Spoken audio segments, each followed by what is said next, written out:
Hey everybody, so today we are in Acts chapter 12 through 14, and we're really focusing on tribulation for the gospel. And we're starting to see the struggle. We've already seen some with the death of Stephen and Peter and some of the others standing before the Jerusalem council. We're seeing this tribulation that's taking place in the lives of believers and those who are called to go out and share the gospel. And so we're starting to see this where they're no longer just getting a slap on the wrist. Essentially, they're being put in prison and their lives are on the line for the gospel of Christ. And so we're seeing this tribulation take place. And this is really important for us to note and should really fuel how we live as believers and how we follow Christ by following this example that at all costs, it's like Martin Luther said, peace if possible, truth at all costs. And that at all costs for the apostles was their lives. And we know that all of them, most of them, all of them gave their life for the gospel. And this is important for us to pay attention to and should be something that really fuels our hearts and motivates us as followers of Christ. They were willing to do anything. They were willing to give it all for the gospel, to share the gospel, to proclaim truth.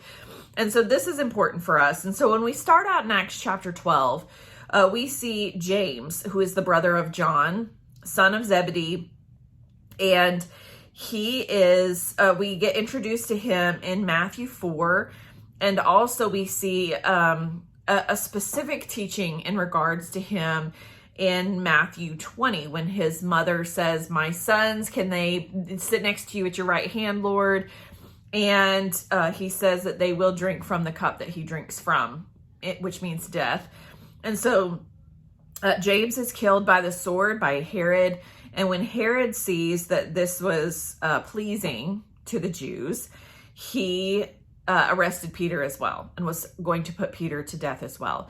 And so when we go into Hebrews chapter 11, this is the Hall of Faith chapter, at the very end, in 36 through 38, we see what was endured for the gospel, what was endured for truth. And it's important for us to know and see that those who followed Christ were ready and willing to give their lives for the gospel. And so we find Peter in prison in Acts chapter 12, and this is where we see a miraculous rescue. So this in chains for the gospel. We've seen death for the gospel, we've seen in chains for the gospel, and this all falls under that tribulation that they're walking through. And I think this story about Peter being rescued is quite interesting because we really can see how God is not oblivious to our circumstances. I'm sure at times it felt like God was missing in action or not present, or maybe he just didn't know what they were going through because they were going through it. We're the same way. When things get hard and difficult, God feels distant. But I think the one thing we forget is that God doesn't move. We're the ones who do. And so the position of our hearts can affect how we view our circumstance and situation, and understanding that God is not mysteriously missing from the equation. And you know, this whole part with Peter takes place the night before he was supposed to be brought out for what we assume to be execution, to be killed as James was.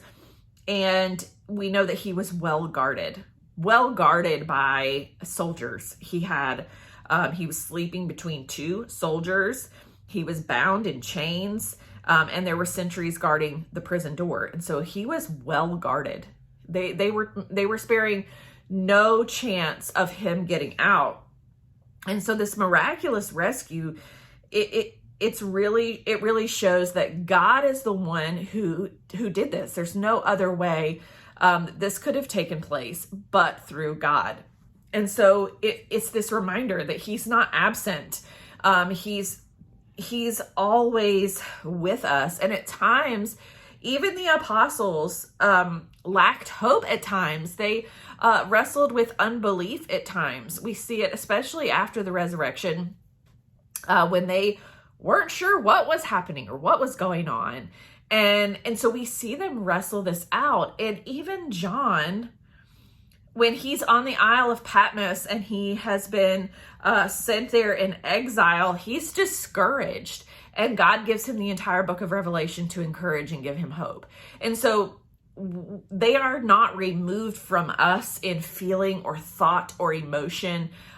They are flesh and blood as you and I are. And so I feel confident that they would have felt this way. And so Peter in prison, probably knowing that his life was coming to an end, certainly had some discouragement in his heart, but was willing to do what God had brought him to do.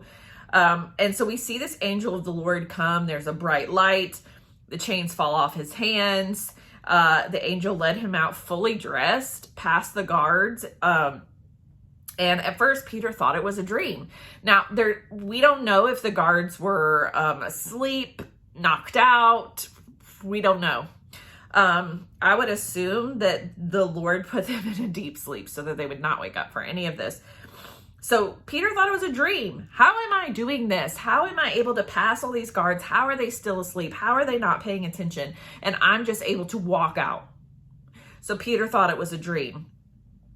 And Peter went to the home of John Mark, his mother's home, Mary. So John Mark's mother, Mary. He went to his home, and there were many that were gathered together, and they were praying for Peter. They were praying for him to be released. They were praying for him for strength, probably, to face death. But they were praying for his release. They were praying for him to be brought out of prison.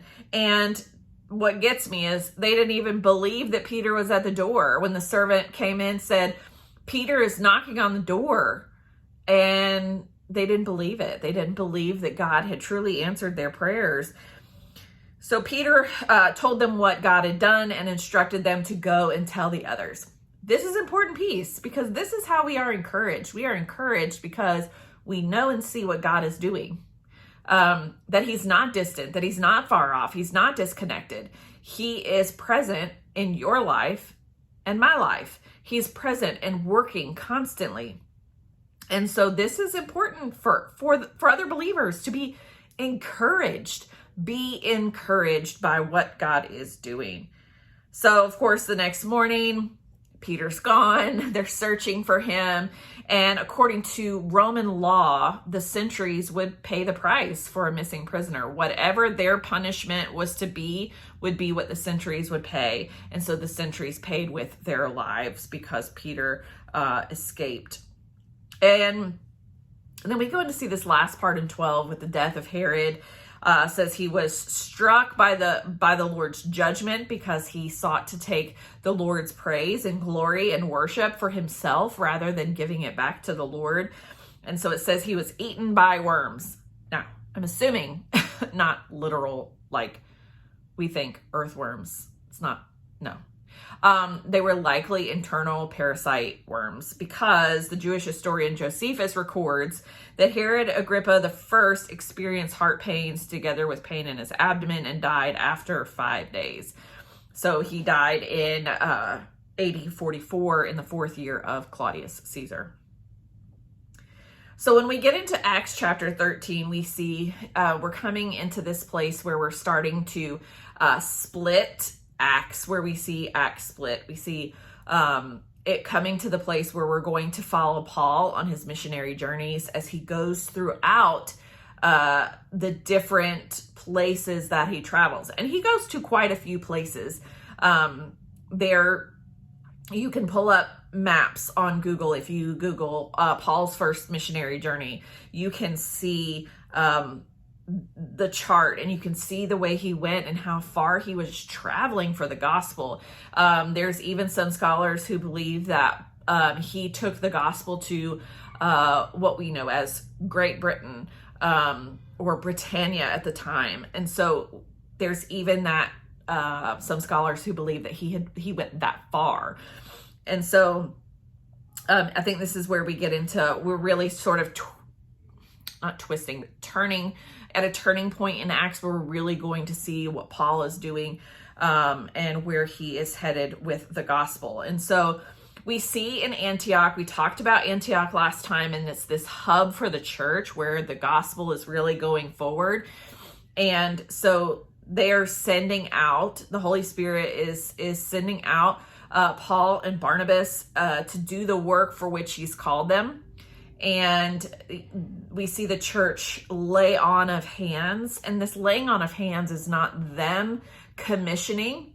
They've already been commissioned by the Holy Spirit. This is the church sealing approval, encouraging, sending them out, showing support.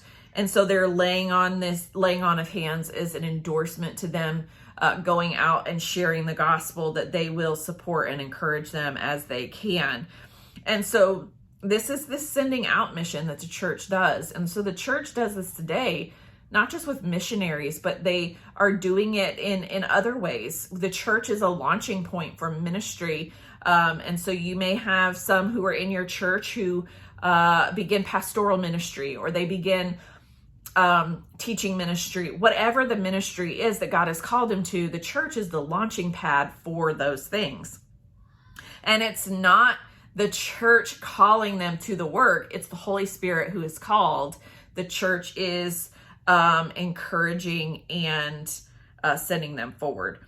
So this is the point in Acts where we begin to see the movement of the outward church. We see his journey, his first missionary journey. He will travel to Cyprus, Perga, Iconium, Lystra, Derbe. We're going to see him travel through all of these areas. When we get into Acts 14, we see something really interesting, and this challenged me quite a bit. So hopefully it will challenge you as well, because when we finish out 14, we see that Paul's in Lystra and he's being stoned. They're stoning him. They left him for dead outside the city.